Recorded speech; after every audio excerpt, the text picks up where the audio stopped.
Hello everyone, this is me Naumita और आप सभी को मेरा channel Naumita to do learning में स्वागत है। दोस्तों, हम लोग जो देख रहे हैं कॉन्स्टिट्यूशन के जो सैलिएंट फीचर्स को, उसका हम लोग ने पिछला वीडियो में 7 फीचर्स तक तो देख लिया। अभी हम लोग 8वां फीचर्स से शुरू करेंगे। तो आइए देखते हैं। तो 8वां फीचर जो है दोस्तों, इंडियन कॉन्स्टिट्यूशन का जो फीचर्स है उसमें 8वां नंबर पे है fundamental rights. Indian constitution India को फंडामेंटल राइट्स दिए हुए हैं, इंडियन सिटीजन्स को, भारत के नागरिकों को। तो ये जो फंडामेंटल राइट्स है ये पार्ट 3 में है। फंडामेंटल राइट्स जो है ये पार्ट 3 में है और क्या क्या फंडामेंटल राइट्स मिले हुए हैं वो हम लोग अभी देखेंगे। दोस्तों, इंडियन नागरिक को कॉन्स्टिट्यूशन के द्वारा 7 फंडामेंटल राइट्स दिए हुए थे इनिशियली, लेकिन एक को राइट टू प्रॉपर्टी को डिलीट कर दिया गया था। लेकिन अभी 6 फंडामेंटल राइट्स बचे हुए हैं। तो पहला फंडामेंटल राइट्स जो है नागरिक को मिला हुआ है राइट टू इक्वलिटी। सारे नागरिक इंडिया के सब समान हैं, जो कि आर्टिकल 14 से 18 में दिया हुआ है। और दूसरा जो फंडामेंटल राइट्स है दोस्तों, right to freedom. Right to freedom 19 से आर्टिकल 19 से 22 तक है। तीसरा फंडामेंटल राइट्स है राइट अगेंस्ट एक्सप्लॉयटेशन। दोस्तों, किसी भी इंसान को एक्सप्लॉयट नहीं किया जा सकता है, उसको शोषण नहीं किया जा सकता है। तो इस फंडामेंटल राइट्स जो है ये दिया हुआ है आर्टिकल 23 से 24 में। फोर्थ फंडामेंटल राइट्स है right to freedom of religion. हमारी कंट्री में किसी भी नागरिक को, सिटीजन को ये फ्रीडम है कि वो कोई सा भी रिलीजन को फॉलो कर सकता है, लेकिन बिना किसी दबाव के। अगर कोई किसी को दबाव करके कोई भी रिलीजन को फॉलो करवाया जाता है तो वो कानूनन अपराध है और वो उसके अगेंस्ट सुप्रीम कोर्ट में या हाई कोर्ट में केस दर्ज कर सकता है। हर किसी को राइट्स मिले हुए हैं, किसी भी रिलीजन को फॉलो कर सकता है बिना किसी दबाव में। तो ये आर्टिकल 25 से 28 में दिया हुआ है। और पांचवा जो राइट्स है दोस्तों, पांचवा फंडामेंटल राइट्स जो है कल्चरल एंड एजुकेशनल राइट्स, जो कि आर्टिकल 29 से 30 में दिया हुआ है। और 6 जो फंडामेंटल राइट्स है दोस्तों, ये बहुत ही ज्यादा इंपॉर्टेंट है। इंपॉर्टेंट सारा है, लेकिन ये जो है 6th नंबर का जो फंडामेंटल राइट्स है ये राइट टू कॉन्स्टिट्यूशनल रेमेडीज, ये आर्टिकल 32 में दिया हुआ है। ये इंपॉर्टेंट क्यों है दोस्तों? अगर इनमें से जो 1 से 5 तक का जो फंडामेंटल राइट्स है, इन सब का जो हनन होता है, तो फिर कोई भी नागरिक, कोई भी सिटीजन डायरेक्टली आर्टिकल 32 के तहत सुप्रीम कोर्ट में अपना केस दर्ज कर सकता है। हर एक सिटीजन को ये फंडामेंटल राइट्स मिला हुआ है कॉन्स्टिट्यूशनल रेमेडीज के तहत कि वो डायरेक्ट सुप्रीम कोर्ट में अपना अपील कर सकता है। और ये जो कॉन्स्टिट्यूशनल रेमेडीज है दोस्तों, इसको हम लोग आगे का वीडियो में डिटेल में देखेंगे। और ये जो फंडामेंटल राइट्स है, ये इसका क्या मतलब, क्या महत्व है? इसका ये महत्व है दोस्तों कि कंट्री में, हमारा कंट्री डेमोक्रेटिक कंट्री है, तो डेमोक्रेसी को, पॉलिटिकल डेमोक्रेसी को स्टैब्लिश करने के लिए फंडामेंटल राइट्स जो है सारे नागरिक को मिले हुए हैं। पॉलिटिकल डेमोक्रेसी मतलब सारे नागरिक को उतना ही हक है जितना हमारे लीडर्स को है। अगर हमारे लीडर्स कुछ गलत करते हैं तो फिर हम उसको वोट्स नहीं देंगे। अगर हमारे लीडर्स गलत करते हैं तो हम सुप्रीम कोर्ट में अपील कर सकते हैं। तो ये जो है ना, ये पूरा कंट्री में डेमोक्रेसी स्टैब्लिश करता है फंडामेंटल राइट्स। और तीसरा जो महत्व है दोस्तों, लिमिट करता है एग्जीक्यूटिव और लेजिस्लेटिव का जो पावर है उसको लिमिट करता है। मतलब ये मनमानी नहीं कर सकते हैं।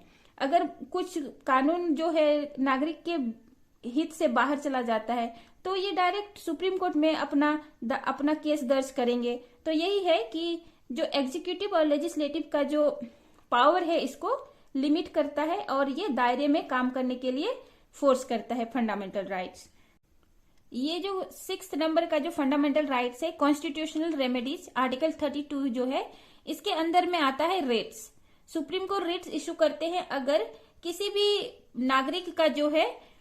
नागरिक का फंडामेंटल राइट्स को हनन किया जाता है, तो ये डायरेक्टली सुप्रीम कोर्ट में अपना केस दर्ज करते हैं और सुप्रीम कोर्ट जो है रेट्स इशू करते हैं। और ये जो रेट्स है दोस्तों, वो है 5 रेट्स है: हैबेस कॉर्पस, मैंडेमस, प्रोहिबिशन, सर्टियोरेरी और कोवारंटो। तो दोस्तों, ये जो 5 रेट्स है, इसको हम लोग जब फंडामेंटल राइट्स को हम लोग देखेंगे तो उसमें हम लोग पूरा डिटेल में देखेंगे। अभी यहीं तक हम लोग देखते हैं। अभी हम लोग देखेंगे 9th feature of Indian constitution. तो ये 9th फीचर जो है दोस्तों, direct principle of state policy, DPSP. ये directive principle of state policy जो है ये पार्ट 4 में दिया हुआ है। जैसे पार्ट 3 में फंडामेंटल राइट्स दिया हुआ है, वैसे ही ये जो डीपीएसपी है ये पार्ट 4 में दिया हुआ है दोस्तों। और ये जो directive principle of state policy जो है ये नोवेल फीचर कहा गया डॉक्टर BR अम्बेडकर द्वारा। ये directive principle of state policy का पर्पस क्या है दोस्तों? इनका पर्पस है कि स्टेट को कैसा रन करना चाहिए, स्टेट में क्या डेवलपमेंट होना चाहिए, कैसा होना चाहिए एक स्टेट। तो directive principle of state policy में ये बताया गया है। तो इसीलिए BR अम्बेडकर जी ने डायरेक्टिव प्रिंसिपल को नोवेल फीचर बोला है, क्योंकि ये बहुत अच्छे तरह से डिफाइन करता है, बहुत अच्छे तरह से स्टेट को, सरकार को गाइड करता है स्टेट को कैसा बनाना चाहिए, स्टेट में गवर्नेंस कैसा होना चाहिए, क्या डेवलपमेंट होना चाहिए। ये directive principle of state policy उसी चीज को गाइड करता है। डीपीएसपी यानी directive principle of state policy सरकार को गाइड करता है कि स्टेट को कैसा होना चाहिए। तो स्टेट को होना चाहिए सोशलिस्ट, गांधीयन और लिबरल इंटेलेक्चुअल। डेवलपमेंट के लिए सोशल मतलब समाज को मद्देनजर रखते हुए यहाँ पे डेवलपमेंट होना चाहिए। डेवलपमेंट ऐसा हो कि समाज को हानि ना हो और साथ साथ डेवलपमेंट हो। और गांधीयन जो प्रिंसिपल है इसको भी बहुत ज्यादा जोर दिया है। हमारा महात्मा गांधी जो राष्ट्रपिता है उनका जो एम था, उनका जो विजन था, तो उसी को ध्यान में रखते हुए directive principle of state policy में बहुत सारे तथ्य दिए हुए हैं कि स्टेट को कैसा होना चाहिए। और ये जो तीसरा है दोस्तों, लिबरल इंटेलेक्चुअल यहाँ पे directive principle of state policy में ये भी छूट मिला हुआ है कि दोस्तों दुनिया आगे बढ़ रहा है, तो हम पीछे ना रहे। इसीलिए इंटेलेक्चुअल मतलब कि टेक्नोलॉजी या फिर पूरा दुनिया के साथ कदम से कदम मिला करके हमारा स्टेट को आगे बढ़ाना चाहिए। इसीलिए कुछ चीजों में स्वतंत्र होना चाहिए, लिबरल होना चाहिए, छूट होना चाहिए डेवलपमेंट के लिए। और नेक्स्ट जो पॉइंट है दोस्तों, directive principle of state policy जो है ये प्रमोट करता है आइडियल सोशल को और इकोनॉमिक डेमोक्रेसी को। नेक्स्ट जो पॉइंट है, स्टैब्लिशमेंट ऑफ वेलफेयर स्टेट। और नेक्स्ट जो पॉइंट है ये जस्टिसिएबल नहीं है फंडामेंटल राइट्स की तरह। दोस्तों directive principle of state policy जो है ये जस्टिसिएबल नहीं है, मतलब कि अगर directive principle of state policy के तहत किसी नागरिक का जो हक छीना जा रहा है, मतलब कि वहां पे मान लिया किसी का प्रॉपर्टी, अपना पर्सनल प्रॉपर्टी है, जमीन है, तो उसी के बीच से सड़क निकाला जा रहा है, तो इसी चीज के लिए उनके पास उतना हक नहीं है कि वो सरकार के पास सुप्रीम कोर्ट के पास अपना केस दर्ज करे, क्योंकि ये जो है ये डेवलपमेंट का काम हो रहा है। नेक्स्ट जो पॉइंट है, फंडामेंटल इन गवर्नेंस के लिए डीपीएसपी को एक फंडामेंटल बेस बनाया जाता है कि डीपीएसपी में जो गाइडलाइन है उसी के अंदर में स्टेट को डेवलपमेंट के लिए काम करना होता है। और लास्ट जो है दोस्तों, मिनर्वा मिल केस जो है डीपीएसपी के अंदर में, ये जो मिनर्वा मिल केस जो है ये बैलेंस करता है फंडामेंटल राइट्स और directive principle of state policy के अंदर में, ये दोनों के बीच में बैलेंस करता है। डीपीएसपी को डेवलपमेंट करना है और फंडामेंटल राइट्स जो है नागरिक का हक के बारे में बात करता है। तो ये दोनों के बीच में कैसा सामंजस्य स्थापित करना है, ये मिनर्वा मिल केस जो हुआ था 1980 में, इसमें इसको डिफाइन किया गया है। कॉन्स्टिट्यूशन का हमारा नेक्स्ट जो फीचर है 10वां नंबर का, वो है फंडामेंटल ड्यूटीज। दोस्तों ये जो फंडामेंटल ड्यूटीज जो है ओरिजिनली कॉन्स्टिट्यूशन में पहले नहीं दिया हुआ था।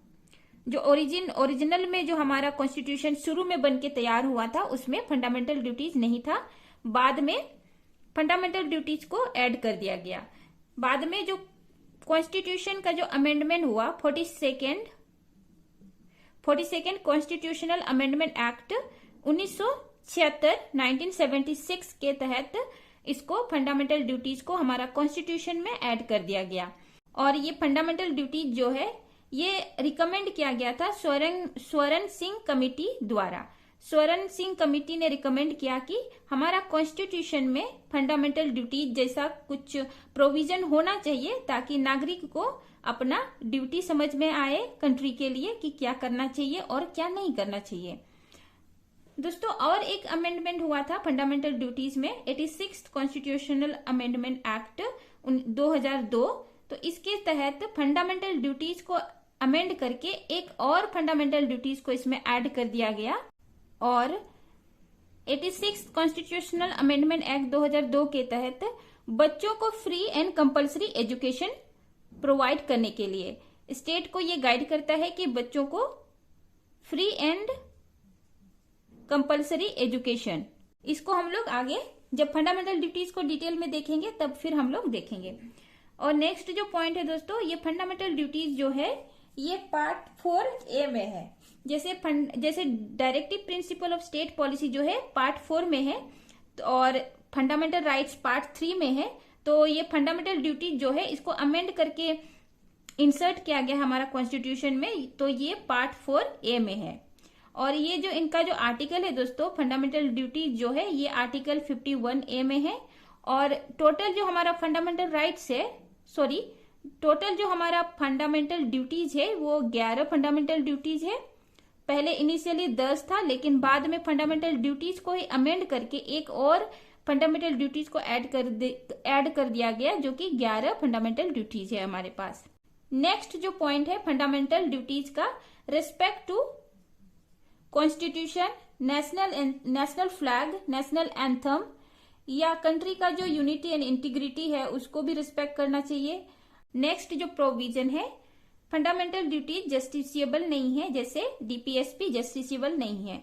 जस्टिसिएबल मतलब कि दोस्तों फंडामेंटल राइट्स जैसे जस्टिसिएबल है, किसी का फंडामेंटल राइट्स को हनन किया जाता है तो वो पर्सन डायरेक्टली सुप्रीम कोर्ट में अपना केस दर्ज कर सकता है।